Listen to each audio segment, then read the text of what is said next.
अध्यात्म विज्ञान कोई धर्म या संप्रदाय नहीं है, ये स्पिरिचुअल साइंस है जो कुदरत के कानून पर आधारित है।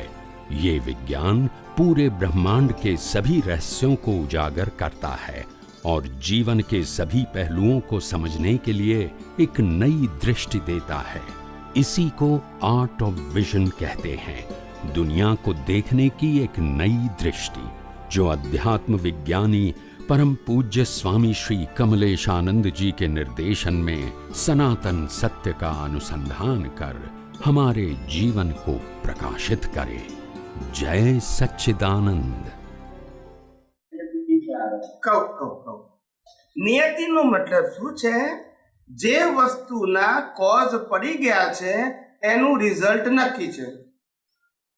નિયતિ એટલે બધું નક્કી નહીં, જેના કોઝ પડ્યા છે એનું રિઝલ્ટ નક્કી, એને નિયતિ કહેવાય। પણ વગર કોઝે કહે છે કે નિયતિ, એવું ના બોલાય। એટલે આમાં થયું શું? આ નિયતિ શબ્દ કઈ રીતે આધ્યાત્મમાં આવ્યો એનો ઇતિહાસ એવો છે। હિસ્ટ્રીની વાત કરું છું।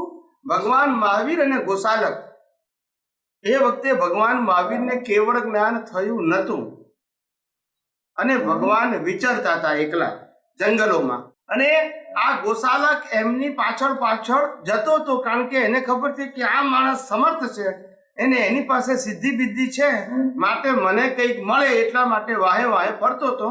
ભગવાન મહાવીરે એને શિષ્ય તરીકે માન્ય કર્યો નહોતો, છતાં એની મેતે સેવા કરતો હતો લાલચને કારણે। એમ કરતા કરતા કરતા એ વિહાર કરતા કરતા ભગવાન જાય છે, પાછળ ગોસાલક બી જાય છે। એક દિવસ એ લોકો જંગલમાંથી પસાર થાય છે અને ભગવાનને એક પ્રશ્નની વિનંતી કરે છે કે હે ભગવાન, આ તલનો જે છોડ છે એ છોડની અંદર કેટલા દાણા ઉગશે? અત્યારે છોડ છે, પછી કેટલા દાણા ફળ રૂપે આવશે એવું ભગવાનને પૂછ્યું। એટલે ભગવાને પોતાના જ્ઞાનમાં જોઈને ઉદય કર્મને આધીન બોલ્યા કે આ છોડમાં 7 તલ થશે। એ ઉદય કર્મમાં એમનું જ્ઞાન દેખાયું અને વાણી રૂપે બોલ્યા। એમને બનાવ્યું નથી, it is a matter of cause and effect. પણ કોઝ ઇફેક્ટ એમને કોઝ દેખાયું કે આની ઇફેક્ટ આ આવવાની છે, એ એમને વાણી દ્વારા વ્યક્ત કર્યું, એ એમને બનાવ્યું નથી। હવે ભગવાન તો વિહાર કરીને જતા રહ્યા, ગોસાલકે જતો રહ્યો।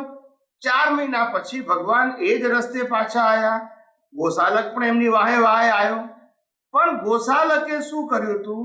જ્યારે ભગવાને કીધું કે આ 7 તલ આમાં ઉગશે, એટલે ભગવાન તો આગળ જતા રહ્યા। એટલે પેલા ગોસાલકે છોડને કાઢી અને જમીનમાં ફેંકી દીધો। શું કર્યો? એટલે એને એમ થયું કે હું ભગવાનને ખોટા પાડું। ખ્યાલ આવ્યો કે ભગવાન બોલે છે પણ હું ખોટા પડું, છોડ જ ઉકેડી નાખું તો પછી? એટલે એને ઉકેડીને ફેંકી દીધો। હવે 4 મહિના પછી પાછા આવે છે, એ જ રસ્તેથી ભગવાનને પેલું એની પાછળ પાછળ ગોસાલક આવે છે, અને ગોસાલકે જોયું કે આ મેં છોડવો જે ઉકેડીને ફેંકી દેતો હતો એ જ પાછો જમીનની અંદર ધૂળ ને પાણીથી મિક્સ થઈ અને પાછો ઉગી નીકળ્યો। કુદરતી રચના, અને 7 તલ જ થયા। એટલે એને નિયમ બનાવ્યો નિયતિવાદ, કે જે બનવાનું છે એ જ બનવાનું છે। પણ આ એકાંતિક જ્ઞાન થઈ ગયું, એને ખબર ના પડી કે આ કોઝની ઇફેક્ટના આધારે નિયતિ છે, એ ભૂલી ગયો। એને નિયતિ એકાંતિક લઈ લીધું કે આ દુનિયામાં જે બનવાનું છે એ જ બનવાનું છે, માટે ખાઈ પીને જલસા કરો બસ। હવે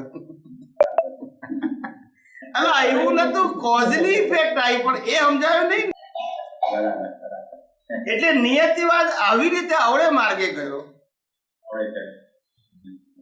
ભગવાને તો કોઝની ઇફેક્ટને આધારે કીધું, પણ એને માન્યું કે જે બનનાર છે તે ફરનાર નથી, એવું ઊંધું સમજ્યું। એમાં ભગવાન શું કરે? ભગવાને તો ખોટું નથી કીધું, સાચું જ કીધું। દાદા ભગવાને તો સાચું જ કીધું કે મન વચન કાયાની અવસ્થા માત્ર કુદરતી રચના છે, પણ તમે એમ કહો કે આરતી કરવું છે ને પુરુષાર્થ માનવું તો દાદા શું કરે?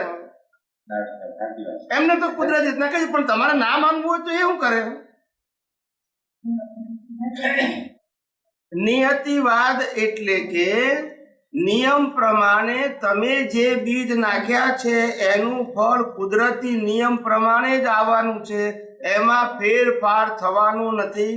સમયનો ફેરફાર નહીં થાય, સ્થળનો ફેરફાર નહીં થાય અને ક્વોન્ટિટીનો ફેરફાર નહીં થાય. એનું નામ નિયતિવાદ કહેવાય. પણ કોઝ શબ્દ મૂકો તો નિયતિવાદ સમજાય, નહીં તો ના સમજાય.